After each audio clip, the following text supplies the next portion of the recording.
Hello and welcome to the Middle School Bookmarkers Super Quick Book Preview Show. This episode, we're checking out Violet and Jobie in the Wild, written by Lynne Perkins. Let's give it a preview and see if you want to read it.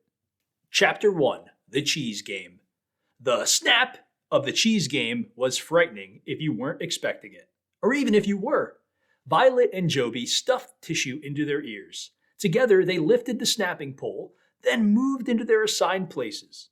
Jobie crouching in front, Violet reaching up behind him. "It's going to jump," said Jobie over his shoulder. His words were muffled by the tissue, but Violet knew what he was saying. He said the same thing every time.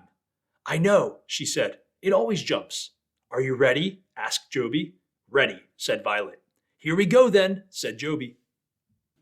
Violet felt her brother's voice more than heard it as he said, 1, 2, ready, and go! On go, they thrust the pole forward. It found its mark and the game snapped shut, flinging itself into the air and clattering back down.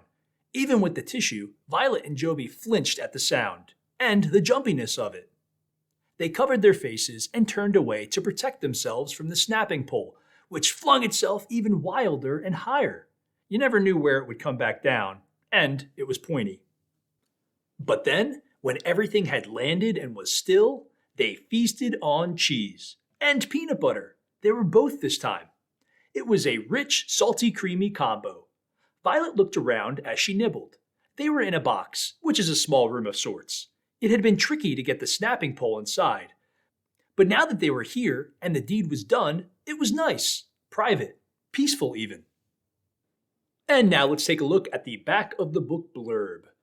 Brother and sister mice, Violet and Jobie, live a cozy and comfortable life in a human's house, where food is plentiful and the television is good.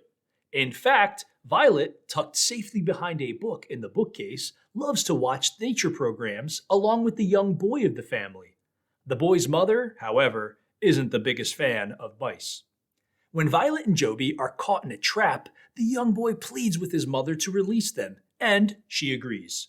Now Violet and Jobie find themselves in tall grasses, under tall trees, surrounded by all kinds of unfamiliar scents and sounds and creatures. In short, they find themselves in the wild. How will they survive? All right, let's wrap this baby up. Moment of truth, is this book for you? If not, check out some of the other book previews we have on the Super Quick Book Preview playlist, including Midnight for Charlie Bone, which is a fantasy, and The Boy Who Dared, which is historical fiction. Thank you so much for checking out this book with me. Be sure to hit like and subscribe, and I hope you find something that you want to read.